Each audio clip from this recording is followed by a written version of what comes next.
Assim, como é que o exercício físico impacta positivamente nesses transtornos mentais? Então vamos lá. Na verdade, as formas de tratamento da depressão ou dos transtornos de humor, de uma forma geral, são duas.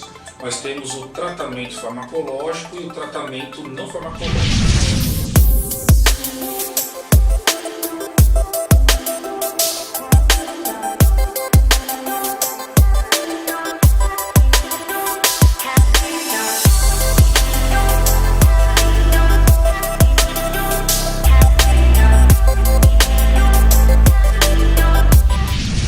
Então assim, sobre o impacto do exercício físico sobre transtornos mentais ainda, principalmente no caso de depressão, né, aqui agora, existem alguns tipos, né, de depressão. Eu vi que tem a unipolar e a bipolar. Existe diferença? Qual é a principal, na verdade, a diferença entre um e outro? Na verdade, os transtornos depressivos, eles são, como você falou, nós temos a depressão maior, que é o caso mais grave de depressão. Então é a pessoa tem uma perda de interesse pelas coisas que ela gostava, tem evidentemente humor muito deprimido e associado com outros sintomas. Nós também temos a depressão unipolar, né, que a pessoa também cursa com uma diminuição do seu humor. E no caso da depressão, né, ou dos distúrbios, melhor dizendo, bipolar, a pessoa ela vai alternar momentos depressivos com momentos de mania, né? E nesses momentos de mania, a pessoa está empolgada, ela está animada, etc e tal, mas depois de um tempo, pode ser até no mesmo dia, a pessoa volta a ter uma perda de interesse por aquilo que ela estava fazendo, tem uma depressão no humor, né? Então basicamente é isso que acontece. E aí voltando um pouco para o caso da depressão maior, que é o caso mais grave, né? E aí, se você lembrar, Érico, que eu falei no começo da nossa conversa, não é questão de rivalizar o tratamento. Sim, Em pacientes com depressão maior, bastante graves, etc., o tratamento farmacológico tem o potencial de levantar essa pessoa, se a gente fosse usar uma metáfora.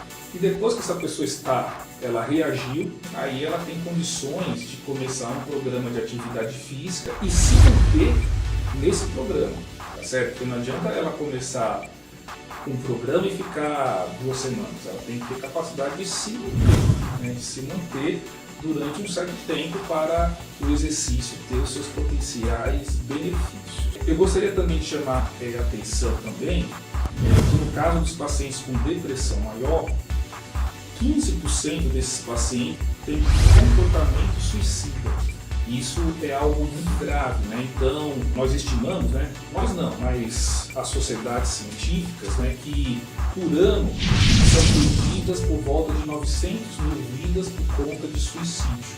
E grande parte desses suicídios acontece em pessoas que estão entre 15 e 29 anos. Né? São pessoas na flor da idade, né? No começo da sua idade produtiva ou já em idade produtiva, né? Então você já para pensar que isso tem um impacto não só social e familiar, mas também um impacto econômico. E a gente puxando agora para um outro transtorno mental, a gente falou da depressão e agora sim, da ansiedade. Ela tem 2 formas, eu não sei se esse é o termo correto a se dizer. Tem a ansiedade estado e a traço. É isso mesmo? Na verdade, não exatamente. Vamos lá. Os transtornos de ansiedade podem ser divididos em alguns tipos, né?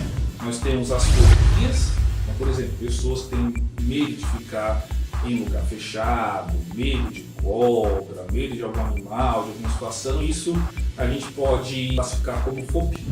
Nós temos os transtornos de ansiedade generalizada, tá certo? E em conjunto, o que acontece? Nós temos maneiras de avaliar 2 situações. E aí cai nisso que você falou. Nós temos a ansiedade traço e a ansiedade estado. Vamos lá, com relação à ansiedade traço, o que vai medir? Isso mede como que a pessoa geralmente se sente. É o traço dela, como que ela se sente de uma maneira crônica. né? E o estado é como que ela se sente naquele momento. Então, por exemplo, olha só, você é uma pessoa calma, mas naquele dia você tem uma prova, naquele dia você tem uma entrevista de emprego e naquele dia o seu estado é de ansiedade alta. Mas em situações normais, o seu traço, né, como você geralmente se sente, isso não ocorre, tá certo? Veja bem, a gente ter ansiedade não é ruim, não é exatamente ruim. Porque o que acontece? Basicamente, a ansiedade traço e a estado pode ser classificada em 3 situações, vamos colocar assim. Nós temos a ansiedade baixa, média e alta. Nem muito alta é bom, mas também nem muito baixa também vai ser bom. Nós precisamos de um nível mínimo de ansiedade para a gente ter um desempenho satisfatório. E aí os exemplos são muitos, tá certo? Então veja só, não sei se vocês sabem, né, ou se os nossos colegas que estão nos vendo sabem, mas mais de 70% dos acidentes de trânsito acontece perto do local de chegada da pessoa. Então é aquele momento que a pessoa está chegando em casa e ela relaxa, olha, eu estou chegando. Aí o nível de ansiedade baixa e a pessoa perde a atenção, se distrai, o desempenho cai. Quer ver mais um exemplo? Né? Eu que sou professor, todo semestre tem isso, eu dou 3 provas na disciplina, o aluno foi bem nas 2 primeiras provas e na última só precisava de 4 para passar. Só precisava de 4, não estudou, o nível de ansiedade caiu, chegou na prova, tirou 3. E aí vem falar comigo, não, professor, me ajuda, não sei o quê. Os exemplos são muitos, né? E no esporte isso também acontece, né? Então, a pessoa acha que é um atleta bom, já ganhou não sei o quê, o nível de ansiedade cai, vem um competidor e ganha dele. Né? Então, ter um certo nível de ansiedade não é exatamente isso.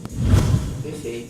E assim, trazendo agora para a prática do dia a dia ali, quando nós estamos com os nossos alunos ali, ter ciência disso é importante. Sim. Se aquele aluno que eu estou tratando, Sim. se eu estou intervindo através do exercício físico com aquele aluno, é importante eu saber, principalmente alguns dados iniciais que me permitem prescrever um tipo de treino ou outro. Nesse sentido, tem algum tipo de ferramenta que a gente possa identificar o perfil de estado de humor desse indivíduo, o nível de ansiedade dele, que me dê uma aplicação mais prática para eu ter uma noção assim, quantitativa e também qualitativa, né? De como está o estado daquele indivíduo naquele momento prévio ao treino, né? Existem uma série de questionários e de inventários que nos permite a gente medir tanto sinais e sintomas de depressão como sinais e sintomas de ansiedade.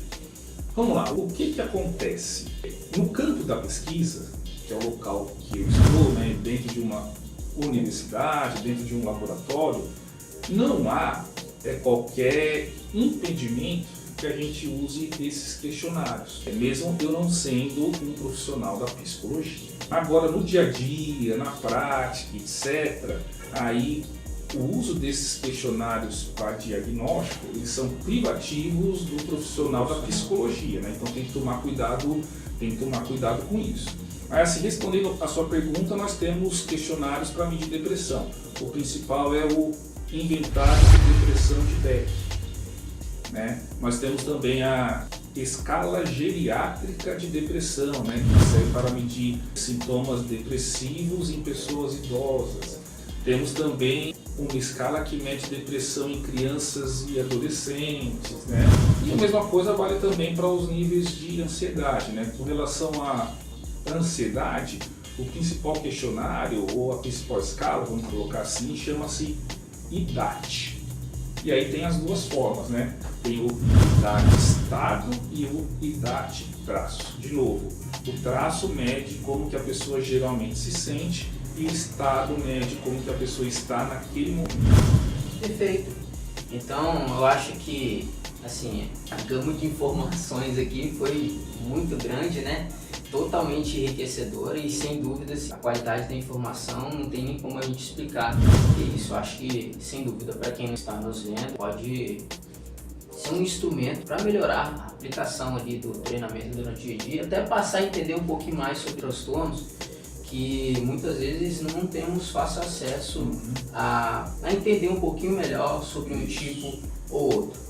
Então assim, eu queria agradecer já ao professor Cláudio por ter cedido o tempo dele aqui para estar passando um pouco mais de conhecimento aqui pra gente e para repassar a palavra aí para as considerações finais e novamente, se ele quiser falar do livro dele, que inclusive nós aqui do TPT super indicamos, talvez seja um dos melhores livros que eu particularmente já li de fisiologia. Não li completo, confesso, mas sempre quando se tem alguma dúvida relacionada à prescrição do treinamento, populações especiais, aplicação do treinamento físico em populações especiais, seja diabéticos, obesos, hipertensos, é um livro onde você pode deixar ali no seu armário ali para poder consultar em momentos quando precisar, né? Então é isso. Com você. Eu que agradeço, Everton. Eu agradeço também quem está nos assistindo, né? Eu acho que a mensagem é o seguinte: o exercício é uma ferramenta poderosa para várias situações, né?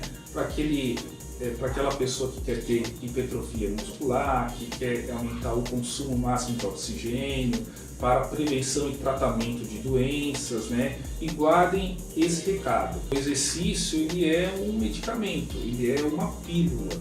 E como toda pílula, deve ser prescrita na dose mais apropriada possível. E como que nós medimos isso, né, no caso do exercício?